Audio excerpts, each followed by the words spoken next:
Good evening. Welcome to Ubuntu channel. My name is Chaza, right here to host you on the program called My Point of View. And this program is designed for you to actually add your voices to the stories that we get to present to you. Headlines and, of course, stories that have, been up and about during the course of the week. And to join me, I do have, the usual panelists, and not forgetting Bo Mukelebai, Mr. Mukelebai. Mukelebai will be joining me right here. Not forgetting Chibonta Jule, CJ, and Himba Malambo. Right now, I am with Mr. Mukelebai. Mr. Mukelebai, good evening and welcome to the program. Good evening, Chaza, and good evening, viewers. Thank you for having me. It's a wonderful second day of the month December, the day, the month some of us were born together with Jesus. So we just have to wait and celebrate.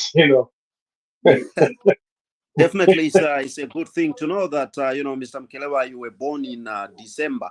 And to think of it, this year, 2023, I think has run so very fast. It's like, 5 months or so, of 12 months. when when things are working well, when you don't have so much drama in the country, and there's a freedom of expression, the democratic principles are held, you will find that the years are running and other people are busy waiting for this government to make mistakes. So unfortunately, they are not making mistakes and they keep on counting, wanting others, they're waiting, come 2026 so that we go for another general election so we can see more people crying again. So anyway, years are running and and children are growing, by the way, and more are graduating. So if you haven't done anything, it's better to start doing something very constructive and plan for tomorrow, or plan for, or do something. Stop giving yourself excuses. Don't wait for the government to come and help you. Do it yourself. Right. And on the contrary, you are saying it hasn't been full of drama. I think for me this year has been full of drama, a lot of drama indeed. All right, we without much ado, let's get straight into the program. Let's take a look at the first story, and on the other side we get to have reactions, contributions, and so on and so forth. This is my point of view on Ubuntu channel. Let's take a view of the first story.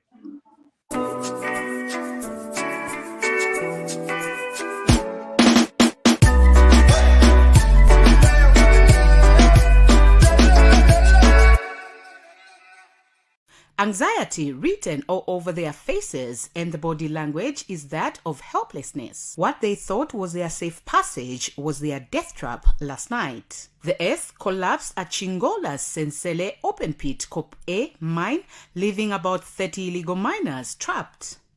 And under this waterlogged area is just one of the 3 spots where some miners are believed to be trapped. Efforts to rescue the trapped miners have been escalated, with rescue teams from KCM already on the ground. To be buried in 3 places, here, there, and there. So it's actually feared that possibly there are 10 people in here, 5 people there, and 21 there. So total is about 36.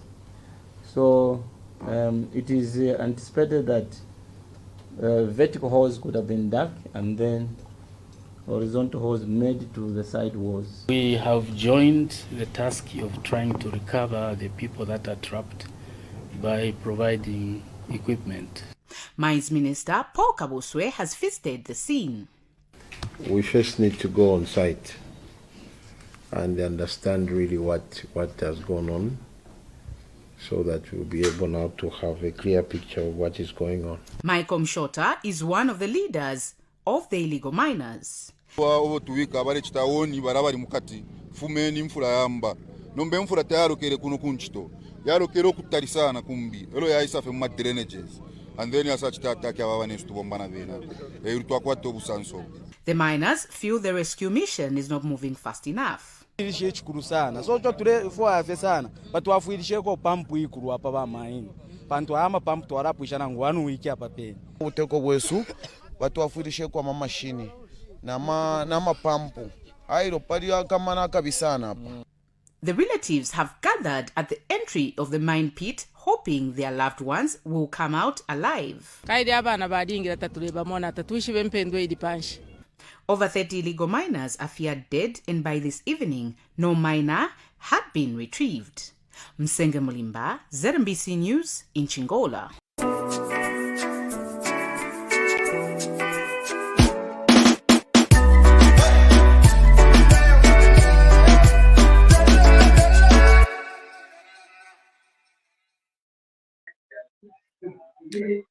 That's a very sad, state of affairs there, and very unfortunate.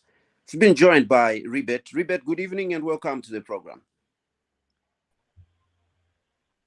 Good evening, Chaza. I'm just passing by.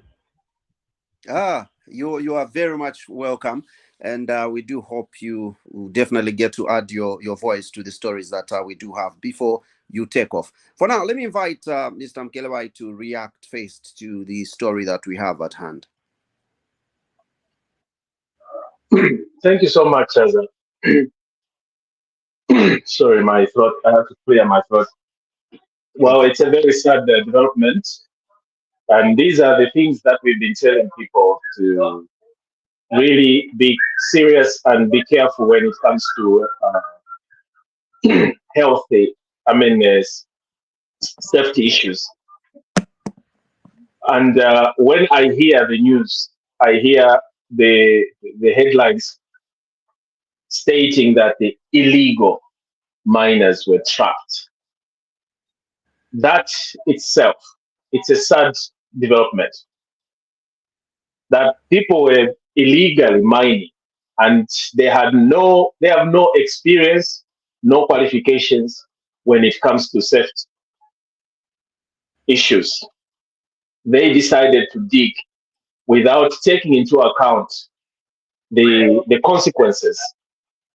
And now, here we are, Mipanotuli. We have been talking about these illegal minings. We have been talking about the dangers. We have heard about many people dying because they lack certain information, lack knowledge on how to protect themselves or prevent accidents from happening. They have no capacity. They don't have the resources. Unfortunately, they were left to go ahead to go on and start mining illegal, even when they have been warned and have been told to say what you are doing is against the law and there are dangers and consequences. So now in this situation, what happens? What happens? It is the government that has lost, the nation has lost. So just hold on. Okay, you are actually, following this program right here on our Ubuntu channel, and the program is called My Point of View, and we are giving you my apologies for that. Sorry, that my kids were making noise of the week. And right now we do have Mr. Mkelebai, who is giving us his opinion as regards this story, that regards the miners or illegal miners that were trapped right in Chingola of the Copperbelt province. Yes, Mr. Mkelebai. Thank you so much. My apologies about that. There was some kids who were making noise, so they disturbed me. My apologies for that. Anyway, like I was saying, it is quite sad. It's a very sad, not quite, it's a very sad development. We just wish that there are no fatal, if there are really fatal accidents that have happened, we really wish to sincerely send our condolences to the family to the family members of the affected or bereaved people that have died. if at all there are any. It is quite a sad development. This is when we need to come together as a country and unite and help out the victims.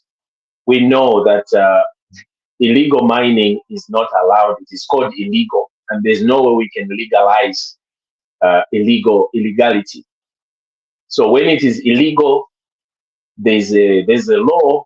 There are laws that actually made it to be illegal, and those that are found to have been breaking the law, then they can be punished by the law. Now, in this situation, who is going to compensate the death of these people, if at all there are many that have died, if at all they have lost many lives? Who is going to compensate them? And are those very people who are so-called calling themselves the owners of the mines going to be liable? Why were they allowing the illegal minings to take place within their vicinities? You see, there are so many. There will be a lot of cases here, and yes, people have lost their lives. Yes, it was illegal, but the owner of the land where the mine, where the death, where the trap occurred, shall be held liable for having allowed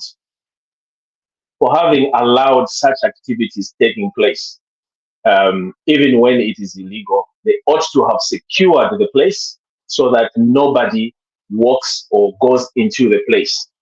Yes, you cannot turn an illegality into a legal matter unless it has been decided or passed out by the law, by the legislatures.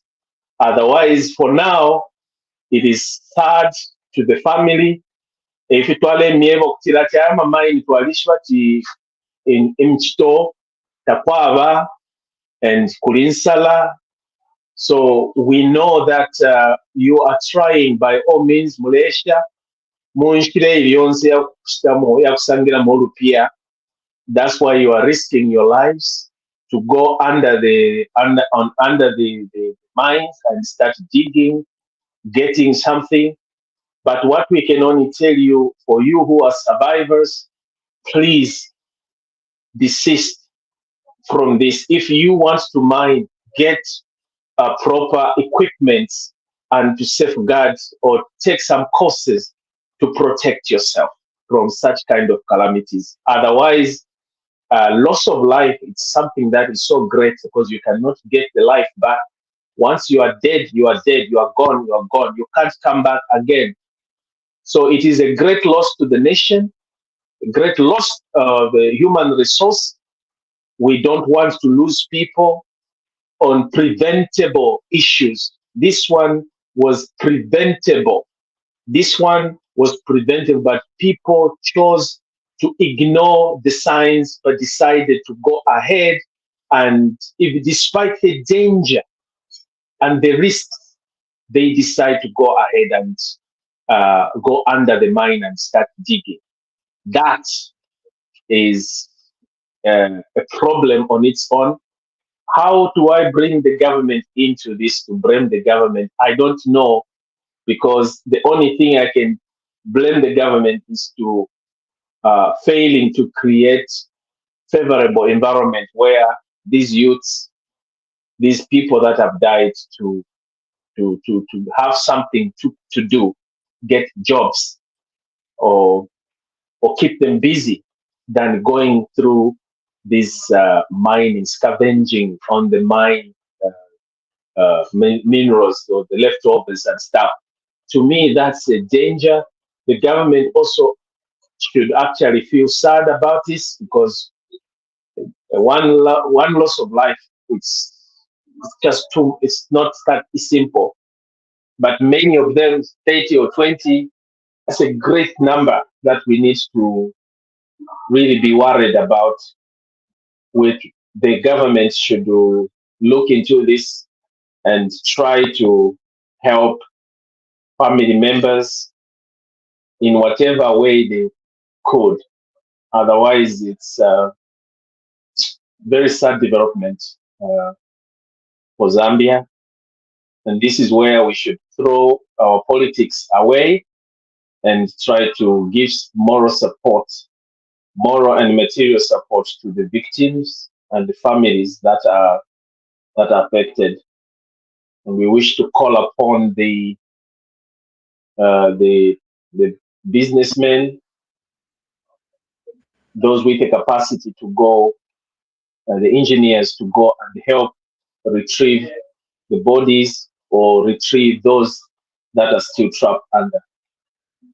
This is one of the core that everyone should do. Rush and help. Those lives, they're important. They're as much important as anyone in this world, in this country. So please, let's put our hands together and help out. Thank you. Thank you so much, Mr. Mkelewai. That is greatly appreciated. And indeed, since we are still in speculation, we don't know if these people that were trapped are still alive or not.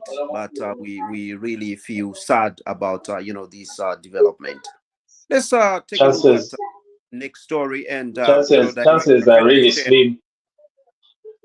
Indeed, you are very right. Director, kindly share the link so that if there are people that would like to join or comment, can actually do so through that link. For now, let's go to the next story.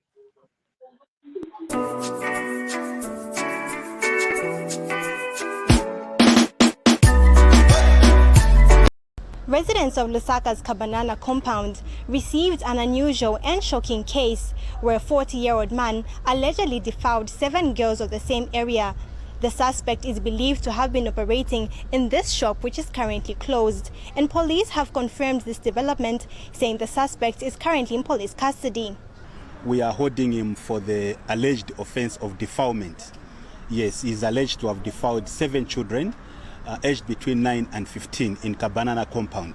This occurred between January 2023 and September 2023 at unknown times in Kabanana compound. For now, we are withholding his name because investigations are still underway. The ZNBC news crew had an opportunity to speak to some of the victims' parents.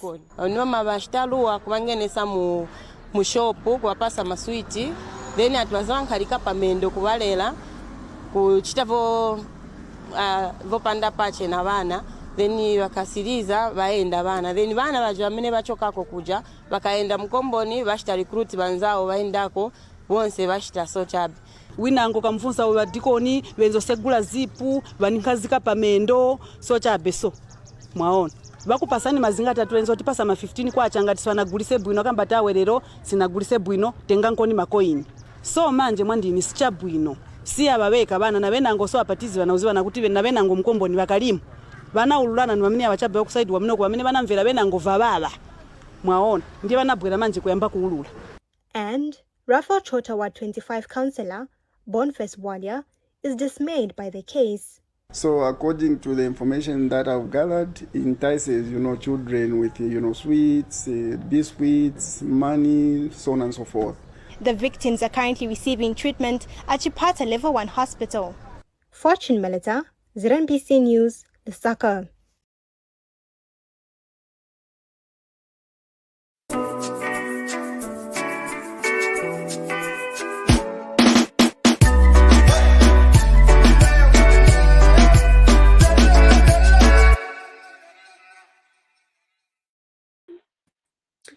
There we have it, an illegality there, taking place right in that area. Mr. Mkelewai, your viewpoint as regards this story. Well, since the police have picked the gentleman, the alleged perpetrator, I think it is imperative that we should not preempt the whole thing. We wait until the case is resolved because we don't know, we don't have the facts on the ground. And if the police have effected an arrest and the person is before is undergoing criminal investigations. So I think it is best that we let the police investigate this matter, and it is also important also for communities to actually report such matters like they have done.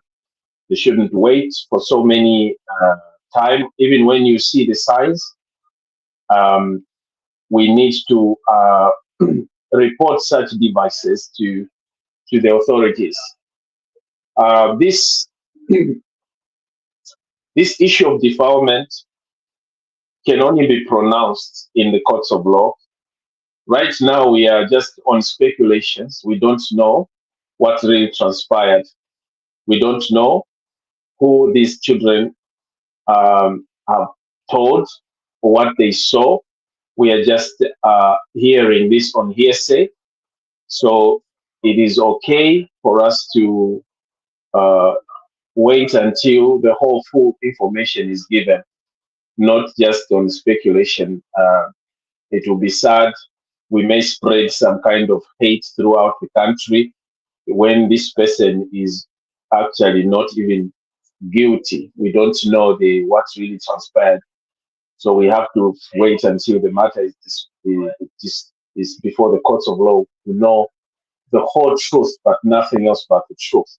If indeed he did committed these heinous crimes, then he deserves to be prosecuted and be sentenced. And this is where we need to also be vigilant as a country to really be very careful with these people that are calling themselves men of God, or calling themselves, people who are trying to bring children, lure children in doing things that are unnatural, that are not okay for kids. So we have to really pay attention. And when we have proper evidence, please let's report such matters to the relevant authority. Just like what happened to that pastor or that bishop, we need to make sure that such people who are mentally sick or ill mistake of their illusions of they are mistaking their illusion to the voice of God. You know, those people are really sick. To me, I find that man, the pastor who is busy parading himself in front of the kids during daylight, kissing children that you are not even your children, and it is just to me it's just not okay, because it all starts from there. And this is the same man that we saw being caught red-handed running away from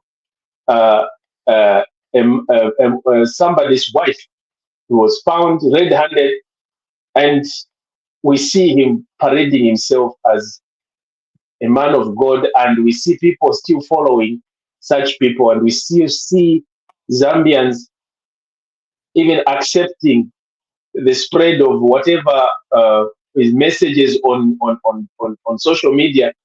I think it is high time we acted as a nation. We should not allow such devices to happen. That priest, that bishop should be banned from addressing society, because he's a danger, until he should go and be exonerated by the court. That's when he can be allowed to even move around in society, walk around and preach.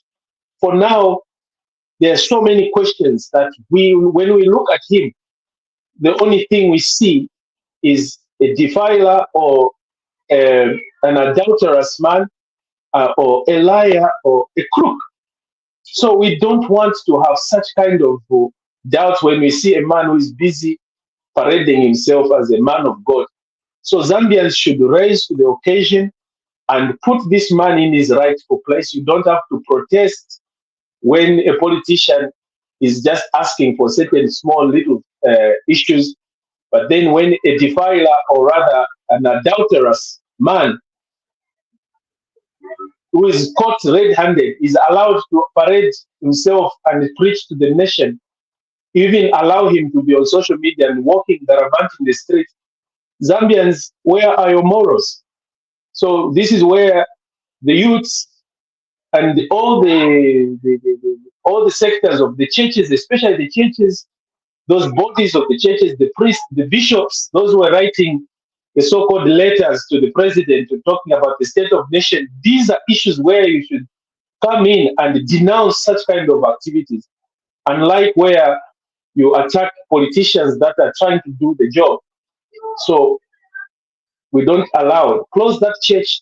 Let the church be suspended or be closed until such a time when that man is exonerated by court. That's when we can allow him to come into Zambia or to go ahead and start preaching. It is people like him that allowing other people to start defiling children because they see it is a normal. It's normal. If the government does not do anything and they still see the same chap who has been caught in adulterous still gallivanting the street and preaching the word of God, they will simply say it's normal. Anyone can do it. So what kind of morality are we trying to teach the nation? So I would simply say, let's wait until justice is done over that man who has been defiling, who has been alleged to have defiled 7 kids. We don't know the facts yet, but let's wait until the court does its work. Otherwise, it is stinks to high heaven to hear an adult taking advantage of children. Thank you. Thank you so much, Mr. Mkelebai. We do appreciate. And Himba has joined us. Himba, good evening and welcome to the program. Good evening, Chaza, and good evening, viewers. It's a good thing to have you. I think it's been some time, right here on the program. Go right ahead and give us your opinion as regards, the story that we have right now. First, before I go any further, Chaza, I need clarity. Kapena inesinamvere bwino chizungu. Ni general food tuiwetika mbapo mastori y'abana. For this particular one, actually, the name has been withheld because this person has been picked by the police and they are still doing investigations. So it's a defiler, who is not named. Yeah, because one of those that were told is a deacon. Yeah, testifying, they were saying it's a leader of the church, a deacon of some kind. So deacon was able to link that person, be it same or different, but linking him to the general, as it were. Okay, I'm not going. I think probably that's why they've heard the name. I'm not going to speculate, but in my head, I've linked to the general. In my head, I'll keep it. But it's so sad, Chaza. Very, very sad, and it's a situation that is disgusting. I'm sorry to use such strong words. That is pathetic. Inesnifuna navoka mbati first rindile timvele vakukoti vana sivanama. Very few kids would make up a story. In such a sensitive story, a child would never make up such a story. That's why even in their narration, if you heard from their parents, they are saying, Benzonika Pamendo. And you'd hear that these kids, they couldn't even mention the names. We'd even say, no, Benzongene Sachinduchenzo Baba, Benzoshita Chani, because they don't even understand. They don't even understand the situation they are put in. So basically, for a child to come and tell such a story, it's 1 out of 10 vanganane, and not vana, not 1, not 2, vambili vana. And this is very common now, but many at Mandemba. So for me, I would take that Uyumuntu, he should be punished severely. I think Wamukelebai was even being human, and he was even being realistic. I'm not going to be realistic. And why of all the men in the community by picking up eve bonse bana kendo kambati ni uyu why is bana picking up bebe nangu, they've just picked on him. So this guy, may he be punished. If anything, If he is not a Zambian, we don't even need him. And the NGOs, as Womkelebai has said, you are very good at commenting on political issues, issues that affect our communities and the future of our country. You don't pay attention. There are a lot of people who are working with children. Where are you? There are a lot of children that are advocating for children's rights. What are you advocating for? Here is a culprit. By now, we would have seen people demonstrating to see that we want this guy to be punished. Right now, even by Kugila Zina, Kuibisa Zina, he's even being protected. Why are they protecting him? We want to know him. Because when he's doing, he has destroyed lives. We don't even know Matenda Veva Pasabana. He has even, maybe some of other children, maybe, I'm not even sure, they would even, but the trauma he has put these children in. He has destroyed my future Yaban. You know, these kids, they'll never be able. Some, they even become poor managers of relationships when they grow up. Some, they come to hate men because the first experience was very painful, was very horrible. That's the way it is. He has actually traumatized these children for life. He has traumatized these children for, I don't know. So these children, they'll need a lot of help. They'll need a lot of counseling. And we've got, as I said, we've got a lot of NGOs that are working with children. What are they doing? Where are they? Because, man, we should have even been demanding to know this person. You know, despite him being protected, that his rights are being protected. What about the lives of these children? What about the rights of these children? Yes, he's got the right, he's protected by the law, but what about our to protect? And also, as parents, let us also be careful. Are you a guardian? Are you a caregiver? Are you a community elderly person? Let us be careful. Let us be very observant in community. If you investigate this case, you are going to find that people who live across this or near this shop, Kwenzo Pasabana Maswiti, you are going to attend bana tumabwela tubana, elo tutatuya konda maningi tubwela frequently. You know what I mean? And the most painful thing is the statement which one of the parents has said, who said these kids, they even go and recruit others. So what is his HIV status? What other diseases does he have which he can even be you see? So basically, let this guy be punished. And me, I've even sentenced him his guilt.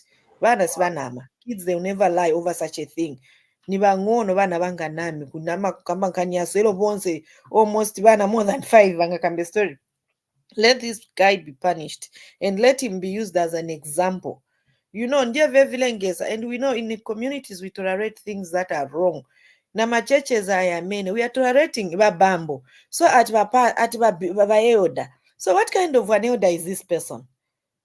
And this is where the children should be. This is which should be a safety net for the children. This is where the children should be going. Or abuse kunyumba, abuse community. They should run to the church. Now the church has become more vicious than the community, more vicious than the homes. Where are the children going to run to? Because can't be one kind of church. We go to church to go and find peace, to go and find counsel, to go and find. I mean, your inner being. But now uzaenda bwanji church, kwa meno church, they're taking advantage of you. And again, I appeal to the government. Can the government please revisit these little churches? Can they visit to my church to my papa? Sorry, Chaza. To my suit to my check t-shirt. You know, can they visit them? Can we have sanity in this field? You know, and if you find that you papa, he's a nobody. He's got nothing to his name, but people are worshipping. They are taking advantage of people who are in a desperate situation, women who are in a desperate situations, and then they are manipulating them. Because they know their mind is not fully grown up to fight for themselves. Then vulnerable, who are already in desperate situation, wanting to save their marriages, wanting to save their lives, wanting to save their image in the community. Those are the people they are taking advantage of. Can the government come in and protect the pure Zambian from this cover ya Christianity, ya religious? Can the government clean this field? Thank you so much. All right, Himba, we do appreciate. Thank you so much. Ribet, welcome back. And, in a nutshell, give us your opinion of, this issue we do have.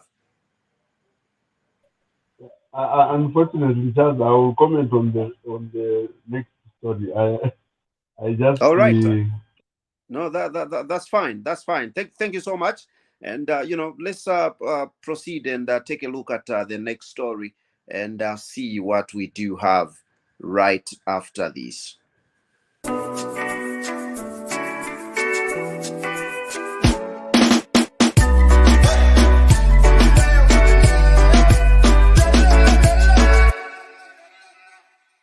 One meal of unshima and derere, a wild vegetable, is all that these students at Kafue Youth Resource Center will have the whole day. These are students who have been enrolled under the Constituency Development Fund CDF skills bursaries to undertake various skills programs, among them general hospitality, auto mechanics, plumbing, power electrical, ICT, general agriculture, and driving. The students have, however, lamented that the school environment has not been conducive and feel the school is duping government of the CDF resources. The first 1 month we were not learning because we couldn't see any lecturers around. When they started coming also, the learning wasn't consistent. They would come maybe twice in a week, once in a week. From there, on the 1st September, we were sent for attachments, of which we went. Then we were told to report back on the 20th of November 2023. The days before that, maybe 5 days before 20th, we were given a notice to say, no, you shouldn't come back here because of the infrastructure. It is not safe for you people. So we asked why. Even in the first place, why did they allow us to come here if they know that the infrastructure is not safe? As for me, I applied using the Lusaka Trade application, but they refused me and then told me to say, can you attach this acceptance letter so that they can pick you first. Tilibena manyumba kuna madomitaries yatu niochoka and Malai too even don't have power. They didn't mention about power. The power we're just using solar. Sometimes we find that there is no power. Charging our phones is a problem. While infrastructure is still under construction at the facility, students on the other hand claim they are being illegally enrolled using CDF resources and being kept in a deplorable infrastructure. Infrastructure you're seeing behind here, that's the boys' dormitory, and next door is the girls' dormitory. This is where we sleep as students, really close and dangerous. The infrastructure is not properly built. They were promising, but the chicken, look at the chicken. This is a man-made chicken. This is a man-made chicken, no effort at all. We just built the iron sheets there and then he started cooking that side because we have no ideas, no plans on how the CDF money is working from now on. The students now want the government to investigate what they term an illegality by the school management. So the government officials, when they come, they know that building there. They don't know that actually students are able to repano. They don't know that part. And the sad part is that we have engaged with DC. These people, it's like they have backup. They know how they deal with this CDF money. Kuyambira kuliba DC, vakansela, avanani, they eat the money together. Because in the group, even if we tell them to say, no, we are going to add DC in this group, our principal, they are not even shaken because they know it's the system, they have a backup. So no wonder we are appealing to the president himself to come on board, to come and help us. So that we say, CDF. Because these people, they don't have a heart for humanity. You can just imagine, look at the surrounding. Some of us have stayed in the society for 8 years. 2014 when I completed school because of lack of financial support. Yet this program has come. But look at what they are doing. Meanwhile, school acting principal David Chimfwembe, when contacted, informed this reporter that the students were told not to report for school after their industrial attachments due to infrastructure concerns, but that some students decided to defy the directive. I can confirm that the school is not yet opened. The cries of students at Kafue Youth Resource Center has fallen on the listening ears of the government, who have since visited the place to appreciate the difficult conditions under which the students have been subjected to. This comes 4 days after Camnet Television aired a story showing how students have illegally been enrolled using the Constituency Development Fund CDF at the facility not yet completed and been made to sleep in a deplorable infrastructure. Ministry of Youth, Sports and Art Permanent Secretary Kangwa Chileshe and Ministry of Local Government and Rural Development Permanent Secretary for Technical Services Nicholas Piri interacted with the students to appreciate their challenges. It is now we can't even write the exam because there's nothing that we have covered. So what we don't want is to have a certificate that is not going to help us. Because yes, the paper we may have it, but with little knowledge, there's nothing that we can do. It is better we have the skill, or even if we fail the exam, we know that the skill is going to help us out there. Quite all right, we might have a paper, but we need the skills. You go in a job, they give you a work because of your good result, but 1 week will pass, they'll tell you, go back. I think you have to go again, and they should teach you properly. From the day that they started enrolling the students, this is how this war was. They have been bringing students here with this same infrastructure. They have been bringing students here with it. So they can't complain that the infrastructure is not well. That's the reason why they didn't want us to come. Meanwhile, Mr. Chileshe has apologized on behalf of the government to the students for subjecting them to such harsh conditions and has assured them that they will be moved to another facility so that they can acquire the skills they sought in the first place. I came here to apologize to you, all of you, on behalf of government, on behalf of our ministry, to say I'm very sorry that you were inconvenienced since June. Inconvenienced in terms of your feeding, inconvenienced in terms of your education, but we are concerned about your welfare. Number one, from June till date, you've only had 4 lectures. It's only fair that with our youth resource centers that already have accreditation, that are in good standing with local government and in good standing with science and technology, us as a ministry will take it upon ourselves to give you the scholarships. To go and learn properly there and finish properly. And Mr. Piri has assured the students that government will investigate who is behind the illegality and that all those who will be found wanting, regardless of their status in society, will be dealt with accordingly. How is it possible that we can get students, pay for them in an institution that has no TAVET accreditation? How possible is that? So I wish to say this, that anyone who be found facilitating illegal things, be they a PS, be they a director, be they an officer, it doesn't matter. What is at stake is people's lives and government resource. The government has also encouraged the students to motivate other people to apply for the skills bursaries and acquire a skill, adding that the intention of the government is to ensure that citizens are given equal opportunities regardless of their status in society. Prudence Chota, reporting for Kamne TV News.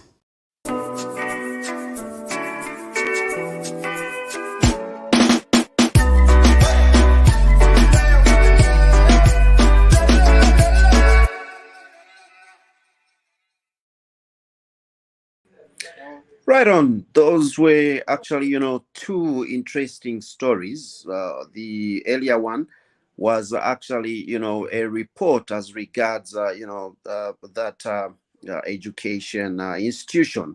And thereafter, there came in, the one that, in which the government intervened as regards that situation. Let me invite you, Himba, to come first and give us your opinion as regards, this issue.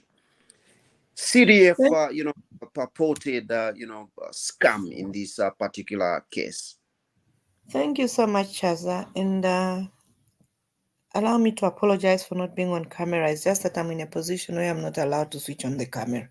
However, what is important that we are here together and we are able to talk about issues that affect our nation. First and foremost, allow me to say thank you to the government leaders for the quick response. And also let me also say thank you so much to the media house that reported this story. It's really a very touching story, and I would love to appreciate them for bringing the situation to the attention of the leaders. And thank you so much that the leaders, they've also responded accordingly. However, it's a very disappointing story. And I've been to this institution myself. Kafue And, Resource. yes, I know it very well. And Tell us more about it. It's actually, it's not a story which you would want to hear, Chaza. The way the young people are living, the way the young people are working, are studying, if at all they are studying. Even when that principal is saying we told them not to reopen, not to come, what is there to reopen? Because there's no school there to open. That is a death trap where these kids they go to school too. And I'm so impressed. You know, I like what the children are bringing out. They are saying we can't be given a paper which will not be able to go and practice very well. We can have this beautiful paper, but we will not have the skills. How are we going to fit into a working environment? Which is a very, very, I mean, it's a very wise statement. You know, if you look at this situation, they train people in these institutions that are not well equipped, and then they go into government offices. Then how do you expect development to have somebody who's not even be able to perform to the development or to add value to the national development? You see, and what they're talking about, these young people, is that, you know, they even struggle when they come to my companies to work with attachments, they struggle. And you hear those people with experience, they will even say, yeah, I don't want her in my office. She doesn't know what she's doing. But this is what they are going through in their institutions. You know, it's so sad if you look at where those children are sleeping. Mabanka ya jani, mabanka ya joro ni maplanga. Those can't be bunker beds. Those are planks where the kids are supposed to sleep. And whoever is involved in this CDF, let them be brought to book. Let them account for this. Because you can't have vana wakazidia derere ku school. Okay, nze kudya kapenda beans. But all of ipajapewa kambat kitchen. Is that a kitchen?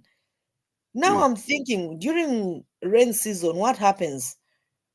We even have a girl child. Look at the dormitories, which they are calling something that looks, I don't even want to call it dormitories. That looks like Kaya. We are putting the girl child at risk. Himba, you are cutting. I think connectivity there looks like we've lost her. Hi, Chaza. Yes, we can get you now. Oh, thank you.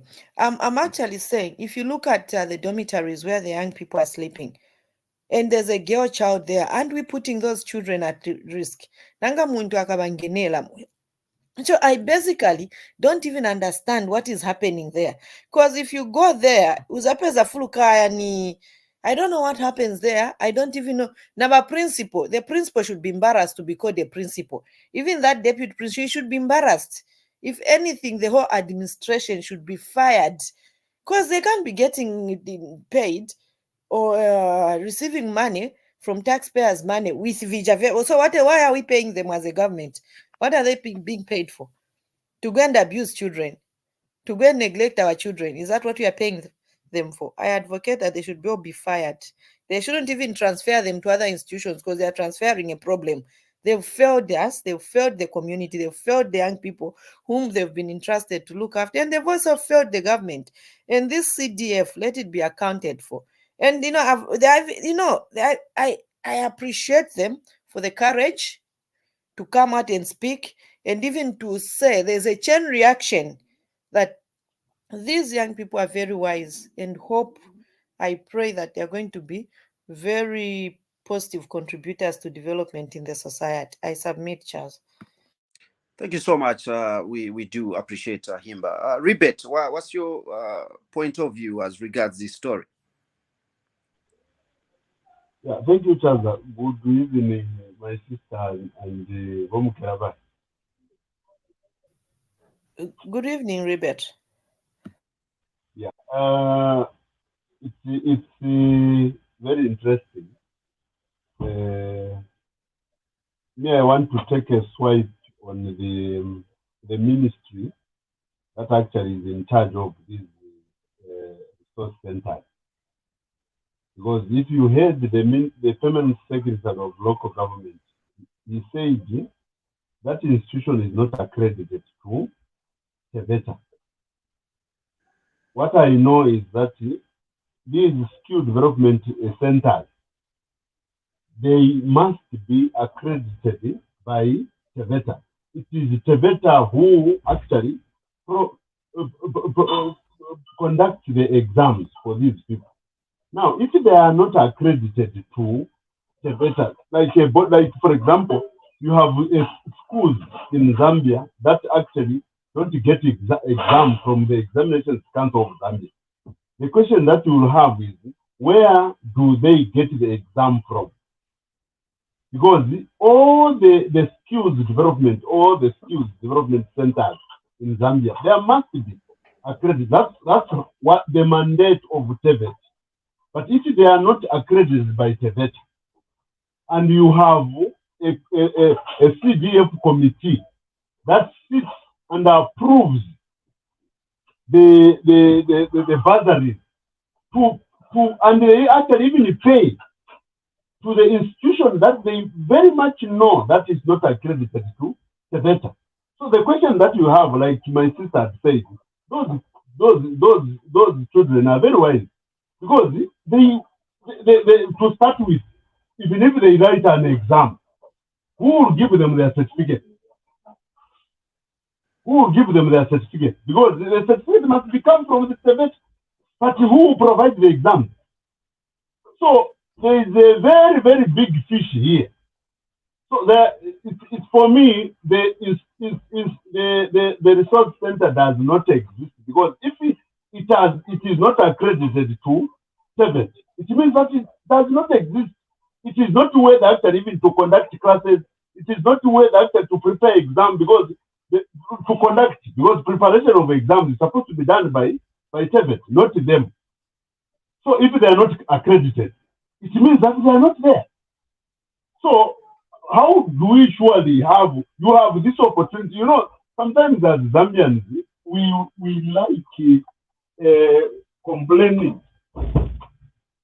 This is an opportunity now for our children actually to acquire a skill.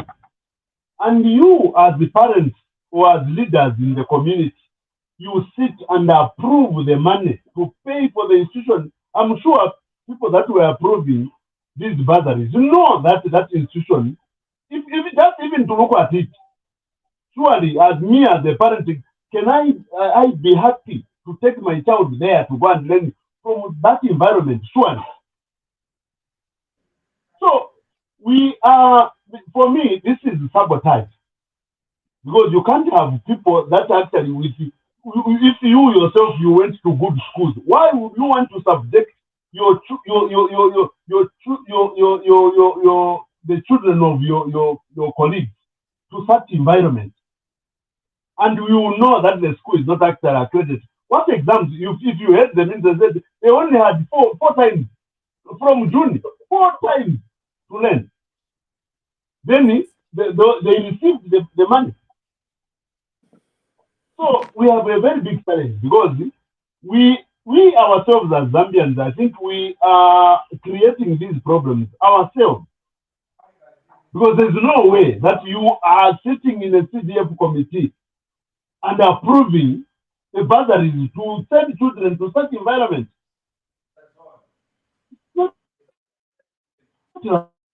Right. I submit that. Thank you so much, Ribet. We do appreciate Mr. Mkelebai. I invite you to give us your opinion on the issue that we have right now. Thank you, Chaza. I think a lot has been said already, and I think the government has heard.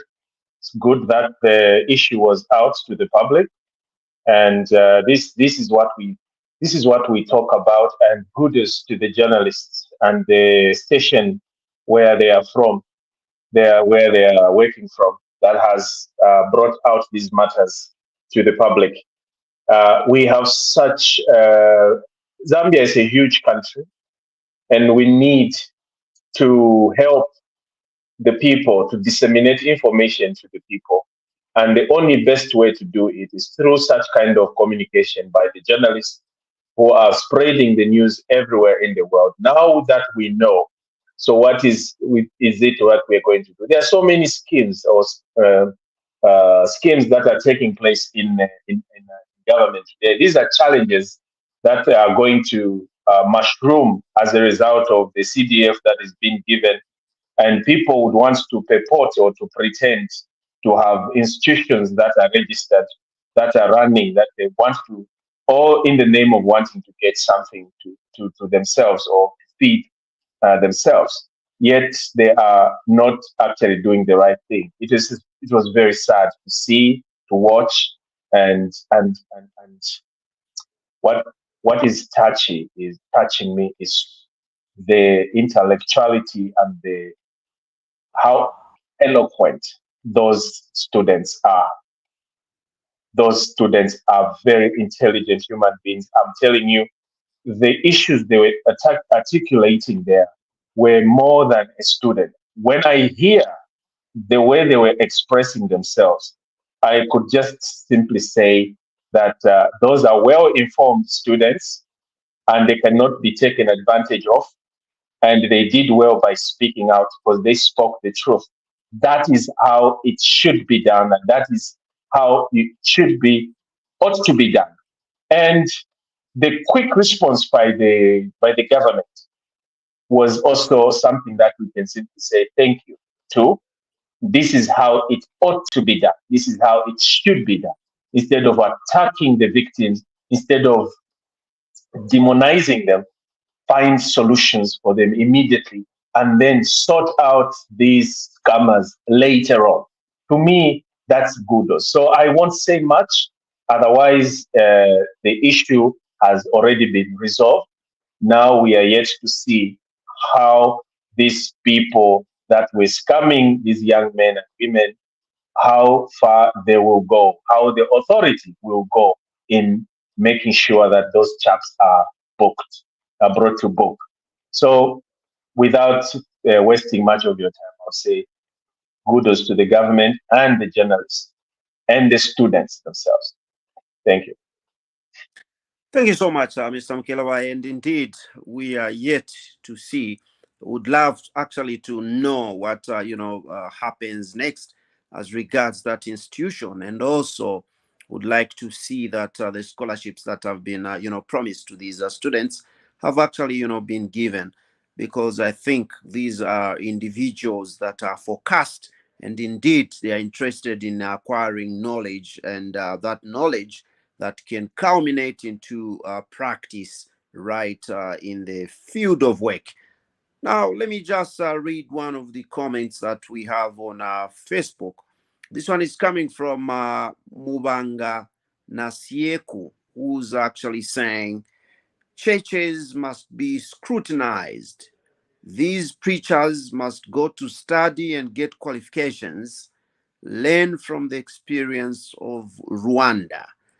Thank you so much, Mr. Mubanga Nasieku there. We greatly appreciate, and it's good to know that you are following through Facebook. And we do also have people that are following, right on YouTube, and not forgetting Twitter there. In case you are there following, you'd like to participate, you can drop us a comment right in the comment section, and we'll be able to read it out right here on the program. And in case you'd like to join us on set, you can click on any of those links. If you'd like to join us through Facebook, you click on the link for Facebook. If you'd like to join us through YouTube, you can click right on that link, and we'll be glad to be with you right here on set. This is Ubuntu Channel, and remember, we are giving you this program called My Point of View, and this program is tailor-made to have you voice out on the stories that are making headlines right during the week. Let's get to have the next story, then we get to have reactions thereafter.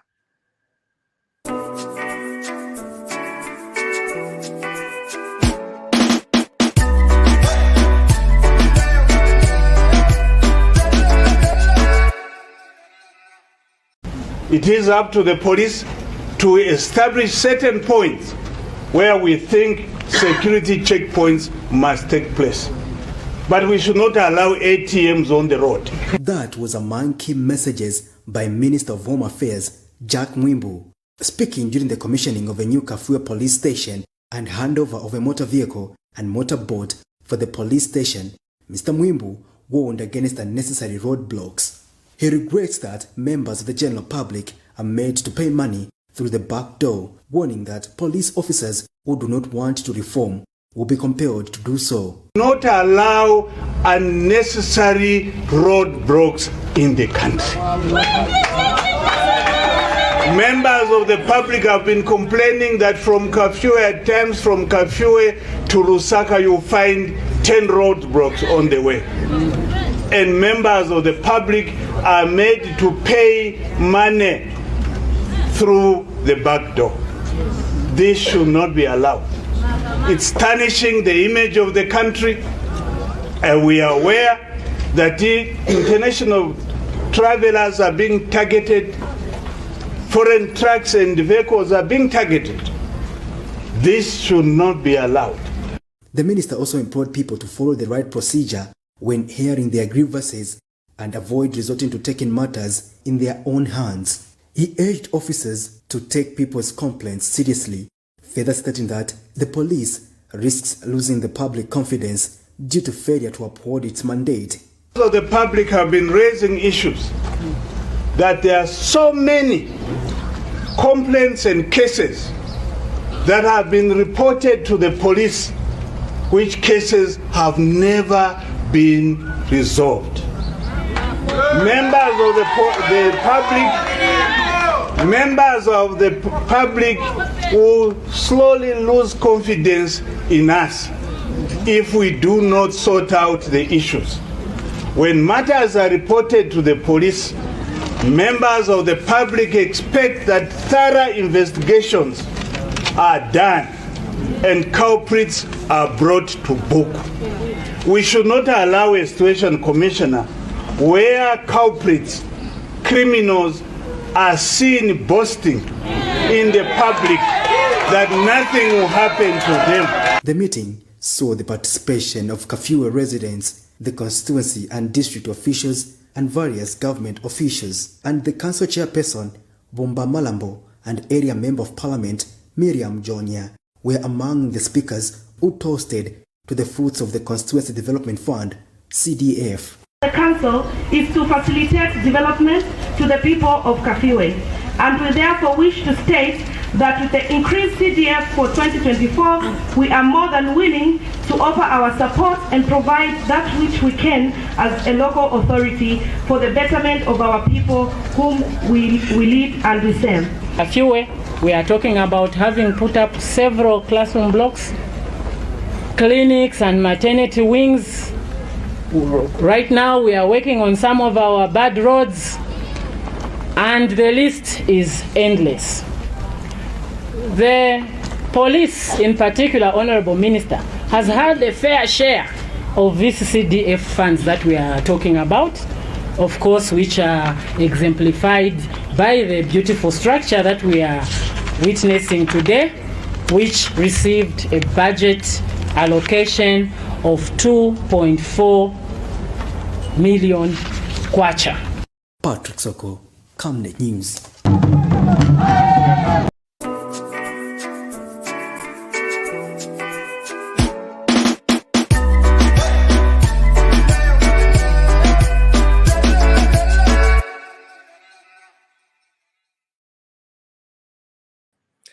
A story about power of men and women in uniform. And I wish what the minister is saying there could come to fruition indeed, because these people are actually, too powerful and they are in control. Let's have reactions.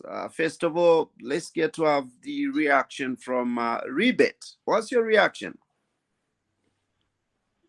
Yes, thank you very much, Chaza. It's very interesting. This is not the first time that I hear the minister saying that we don't want unnecessary roadblocks. But the reality on the ground is different. the problem is. I'll give you an example. Is it, I think today? If it's not today, it was yesterday. You know, sometimes I think as citizens, for me, I would want to blame ourselves as well. Because, you know, we fear these people. If there is a directive like the way he was speaking there publicly to say that we don't want unnecessary roadblocks. If you are moving from Civic Center going into town, before you reach that flyover bridge, you find the police officers walking. They love that spot. Mm-hmm. They walk there and make the vehicles stop. For me, those are the ones that the minister is talking about, because from the way they go, the minister said that you will have permanent checkpoints, not roadblocks. But now the problem that we have is the police officers will just be walking all over. They will just walk and stop you. You go to this corner, you find them. But now the reason why I said that I blame ourselves is, if, for example, like the way I meet them, I just take a call, Minister, there are these people on the road right now. Now, you know, sometimes I think we get scared to say that maybe if we report, and again, it's very unfortunate because, you know, it's very simple. Because the minister, in my view, is the boss for the police. Just imagine to say that the boss is telling you to say that don't come late for work. But you continuously, you are reporting late for work. So, for me, I think to resolve this problem, it's us now, citizens, ourselves. We're not taking the law in our own hands. We need to report.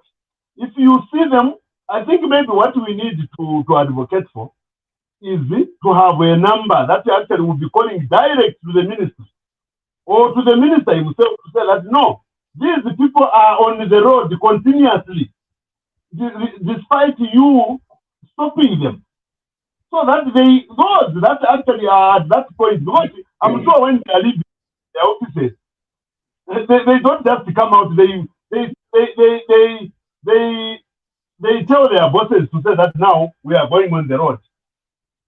Because you can't just move out of the office and you find yourself on the road without the authority from the higher authority. So meaning those people that are on the station, definitely even them, they are aware. So if they are aware now, those that are on the ground must be also, we need to report them. So once we report them, I think maybe once one person actually do this, I'm seeing them actually maybe that's when they will stop. Because now, regardless of it was that reason, and I even said that was not the first time that the minister stopped the roadblocks. The question is that have they stopped? The answer is no. They are still found themselves on the road again, illegal, actually even disturbing us more. They don't even fear. I rest my case. Thank you so much, Rebet. We do appreciate. Now, you know, it's so difficult to even tell between the necessary and the unnecessary, road blocks. So how do we ascertain that this is necessary and this one is unnecessary? And to who can you also report if you are stopped or you find this roadblock that you feel is unnecessary? Himba, your reaction. Thank you, Chaza. Chaza, ine kuganiza kwanga nikaribu kamba pa ma roadblock ngakuli vintu vivili if I had a way ni kuchinja tusote twavakapokola kutuchinja ija shape nda diet ma ATM machine tuja ndiye mwe vantu ama ikandrama moja kutuchinja shape tuja tusote twama wakaika panza ati dropping among drama if I had a way Secondly, if I had a way nkuchosa mamotoka yabakapokola kuchosa mabuti kuja kweba mankala kubuti basegula, especially paja after Chilanga when you're going down towards Shimabala paja vamapezeka paja ndaba maboots yamamotoka yabakapokola ndiye chimwe machitikira chimo chambili, you know, ndiye go see the boss behind vaboss zapeza vankala mwala kwachani amai mulibe driving license, and then you'd look at him. But however, I think this is a situation that we can't eradicate within a short period of time. It's something that we need to keep on advocating. As our leaders are cleaning the system, the police system, we also keep on advocating and educating the citizen. How I wish one of the things that the government should also invest so much is to sensitize people, because Wakapokola, they are working on the ignorance of the Zambian people. They are working on the, you know, I think people don't know what their rights are. People don't know what they should also pay for. And again, I'm also appealing to the government that my service charges and my prices yali so high. Like inamanani uzako at 400. Manje yo 400 demniuza pano nzaipeza kuti. So that leads to corruption yakuti vakapokola vakamuza waganza nikalipile 400 uyanuza mpase zara zanileka. Then people opt to go kumpasa che zari kapokola. So I'd also appeal to the government that let them have my prices, my fines yali affordable for certain cases. Yakuti muntu wamuza ataende ku police police headquarter or kwa account yabakapo azaenda kwanise kulipila than yeba makabashitano kuyofe actually bakapokola ndiye bama yofera kuno muka mufuna enda ku office mufuna mukabwela ku head office muzali plus 700 bakucalculating not my case wetu tupanga sense yenda nje mkamela ba boss kuja ba boss bamifunani, you know.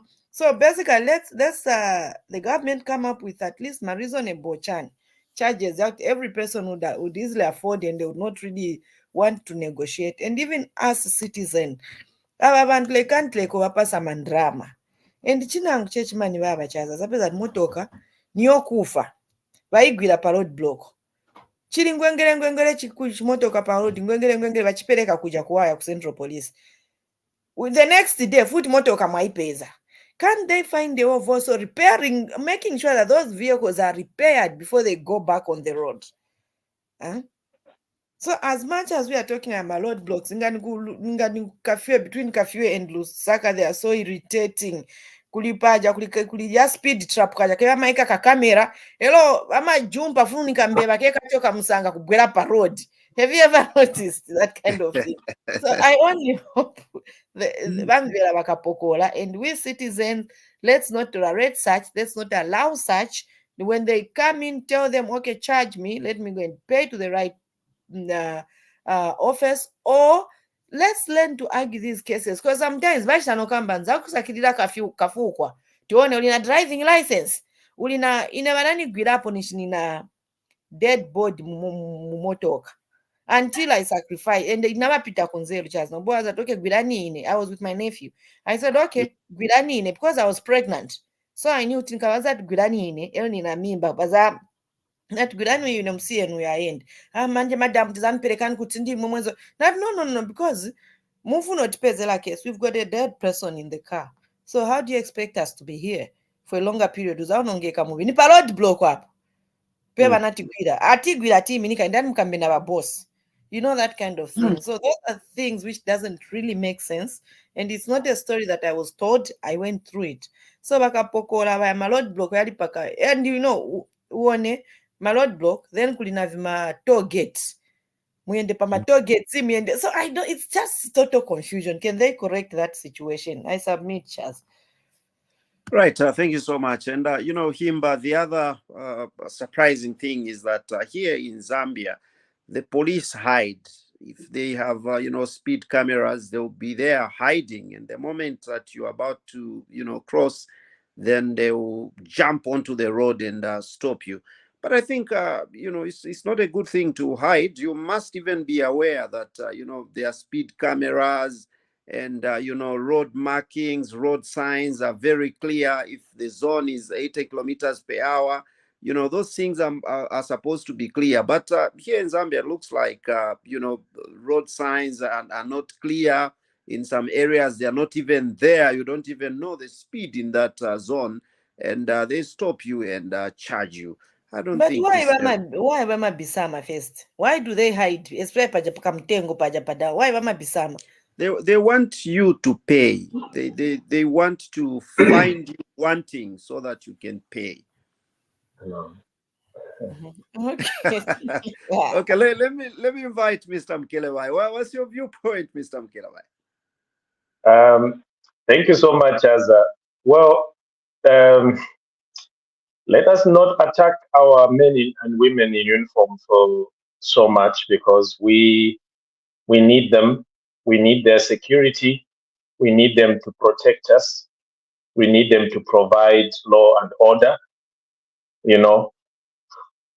Us Zambians or African in general, we cannot follow proper rules unless there's some harsh punishment given to us. That's when we want to try to follow the law. There are so many people that have been killed in fatal traffic accidents. We have lost so many souls because of individuals that have not that have decided not to follow the law, that have decided to do the shortcut. They have a vehicle that is unserviced, that is unregistered. There's vehicles that is not roadworthy, but they are driving it on the road. And here's a driver who is driving, has no driver's license. It is not simple. So that's why even what Jack Mwimbu should be very careful in the sentiments he's busy dishing out there.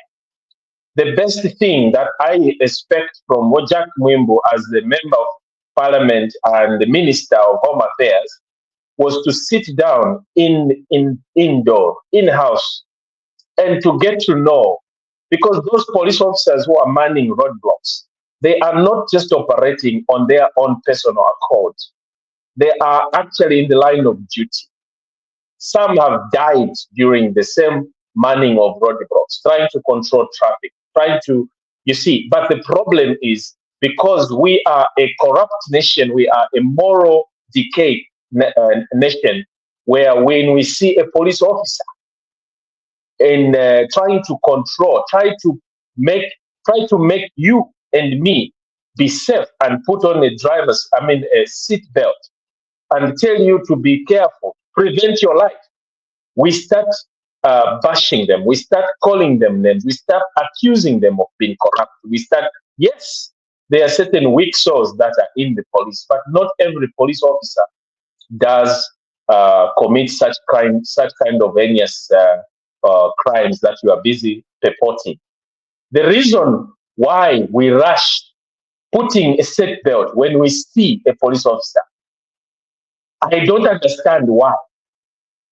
It is your own self. It is yourself that you're protecting yourself from dying in case of an accident, because you don't know when an accident is going to happen. But you don't put on a seatbelt. You are driving carelessly, and you are either on the phone whilst driving. Your attention is divided, and then you cause an accident, or rather, you see a police officer on the road. That's when you see many people. I have been there in Zambia. I'm a Zambian.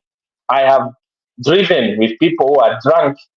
He's having a drink between his legs, and then when he sees the police, that's when he knows that you are right. So it is wrong for the minister to come out like that in public and start attacking the men and women in uniform like that, or accusing them, pointing fingers at them. They are trying to save souls. Of course, when you have evidence of somebody that is corruptly acquiring money without any proper issuance of receipts and stuff, that is where you can go as a citizen. But remember, Mr. Mkelebai, let me cut you short just to invite this person who has joined us, and I'll give you the opportunity to finish your thought there.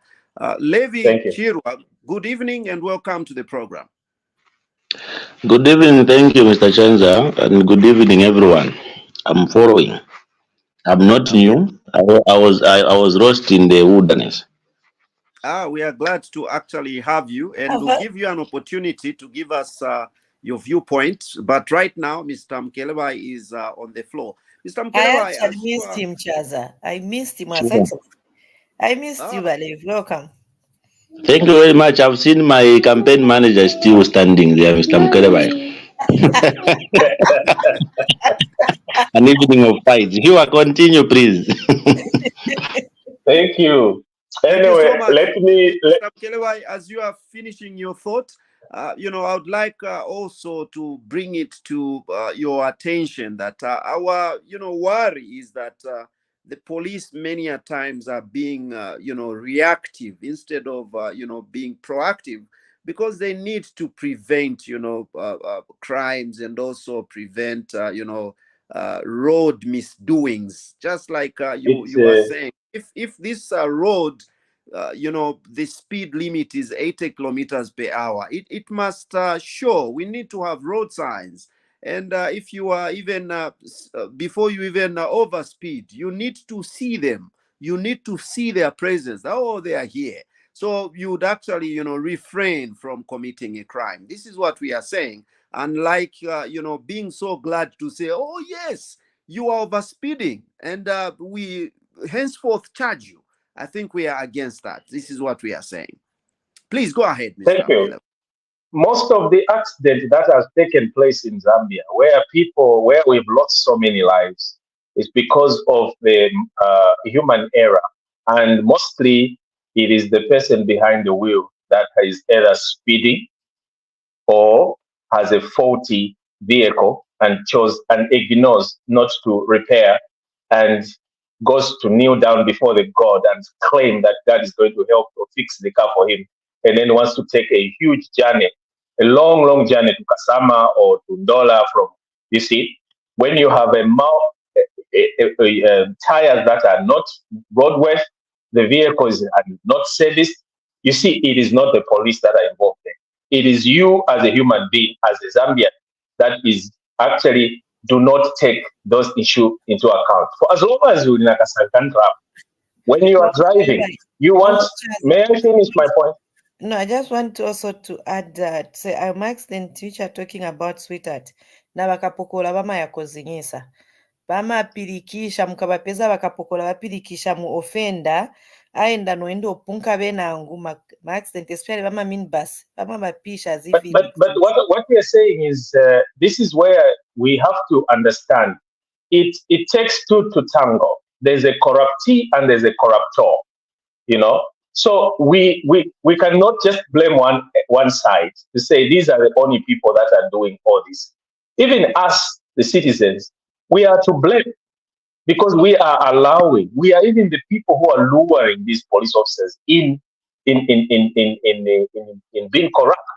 We offer our bribes to them to let go, despite you having committed a very serious crime, where you are supposed to pay 400 kwacha, for example, and then you offer the officers to say, nilibe pano, niliche na 100 kwacha, please, na papa, wamba. You start throwing mitigatory problems, and the police, as human beings as they are, and in Namasara, they are not so much. And then you start dingo a carrot in front of them. What do you expect? They are human as well. They'll fall into that same ditch. But it takes two to tango. You, the corruptee, and the corruptor, you are all one and the same thing. So we cannot just blame the police. Of course, they are not supposed to do that. They have ethics that they need to follow. But at the end of the day, we need police officers to protect us, because we have lost so many lives on these roads. Without the police officers, I'm telling you, Zambian men and women would have died. So many people would have died. And to answer you, Himba, on the issue of the police officers also causes, when you have been persuaded by the police, what is the right thing to do as a citizen? If you are a very humble citizen, because guess what? No matter how you may try to avoid the police, to run away from them, they will either get your number or they will catch up with you at one point or the other and prosecute you. But why do you have to run? Because when you run, when you are speeding, because one thing that you should understand is in your mind, you have the police chasing you behind. You have committed a crime. Why are you running? You are trying to avoid to get a ticket or to get a fine. And you want to run so that you can hide, so that you can go and now even be victorious. But that's the wrong thing to do, because you are putting other people, other road users' lives in danger. So that is why you need, when you see the blue lights flashing, pull over. Even if you are not being pulled over by the police, the police or the fire ambulances, ambulances or the blue light is passing by, pull over and let the blue light pass. And when they are targeting you, just stop and listen to whatever charges they have for you. And if you are guilty, you are not, because the police are not the court. That's why sometimes you as a criminal suspect, you have the right to remain silent. You cannot say a thing until you go to court. But you are scared to be convicted. Mr. Chava, So, can I come in a bit? Mr. Mkerebai, you are stealing much of my time. Then by the time I'm speaking, my campaign manager has finished. Can I just come in a little before okay, I just go update? ahead. Thank you. I will hold my thoughts. Thank you. Allow So you.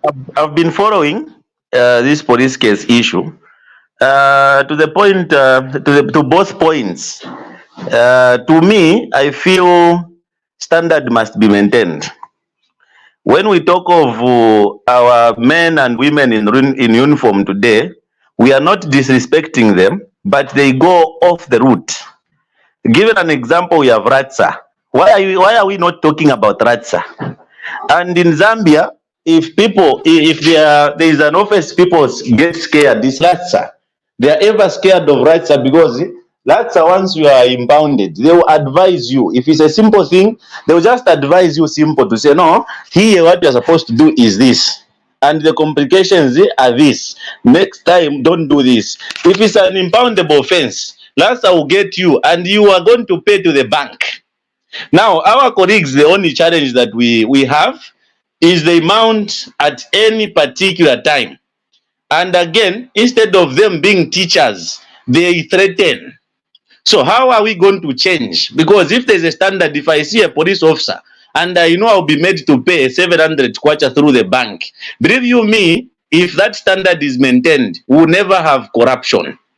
But provided there is room for them to receive the 50 kwacha, corruption is never going to stop. So what we are talking about is not the police officers. Maybe we are not talking about them to say, no, they are not good people. What? They protect our lives. But the truth of the matter is they do not have a standard.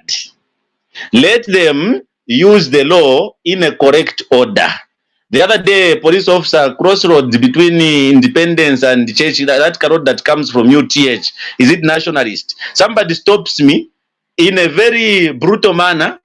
He's not talking to me. He writes a charge sheet to me. Then I move with a charge sheet. He tells me to say I'm going to block the car. So instead of this one to orient me on what is supposed to be done, they are threatening. I think that's the only comment I can make at the moment. Look at Ratsa. Ratsa has got order. Why don't we talk about Ratsa? And everyone, even the bus drivers, if they hear Ratsa is in town, they park their vehicles. But if they know there are police officers in town, they will keep moving. But why can't we adapt that from Ratsa?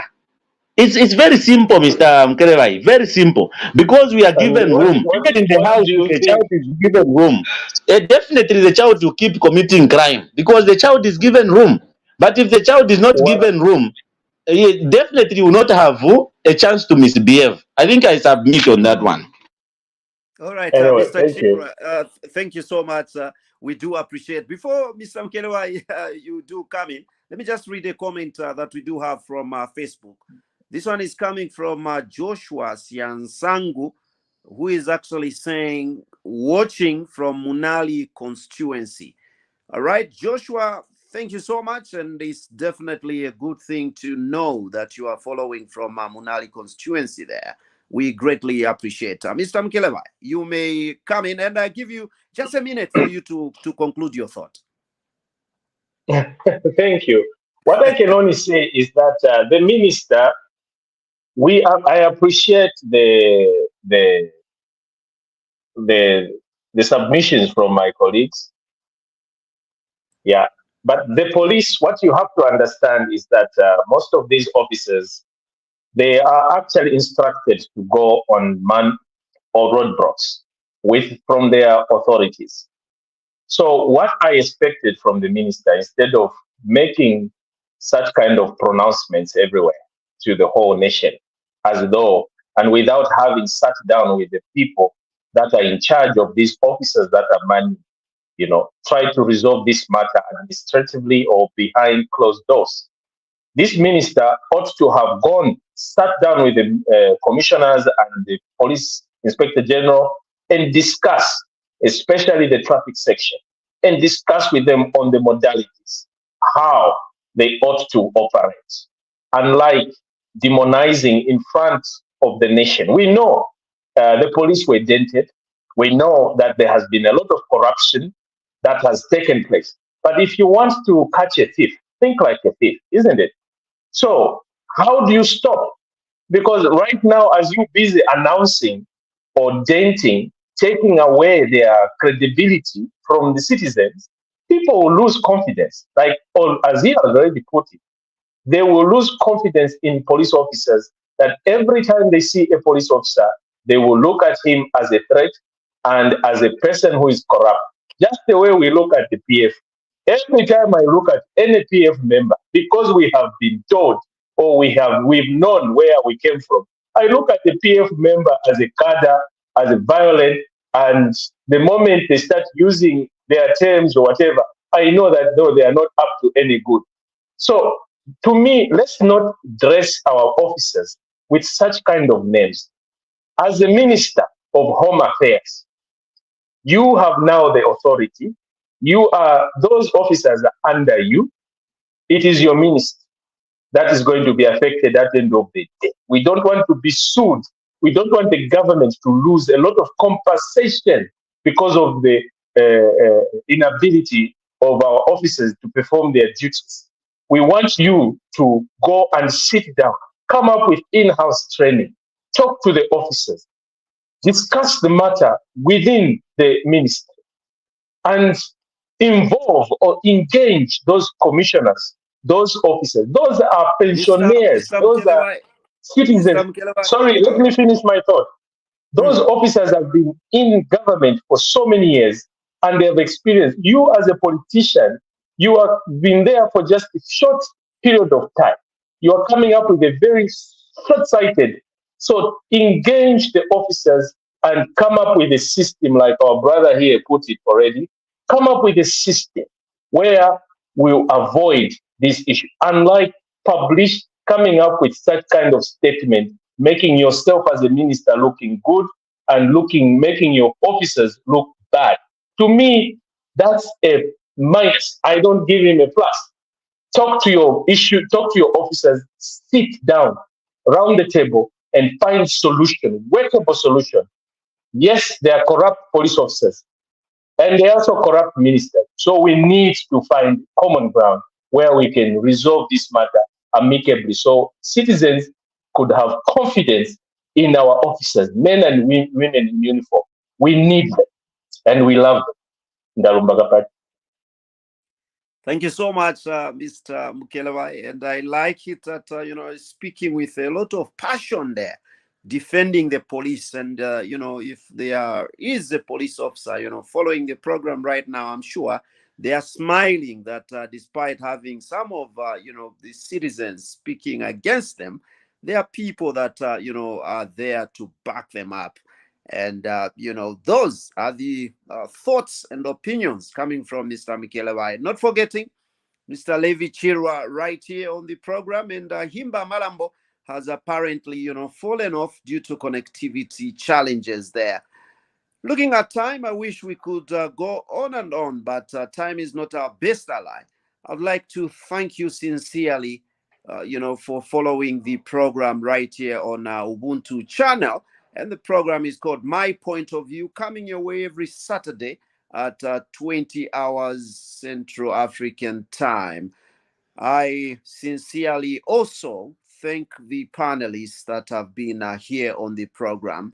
Till next time, my name is Chaza right here. I'm saying God bless you all. Enjoy the rest of the weekend.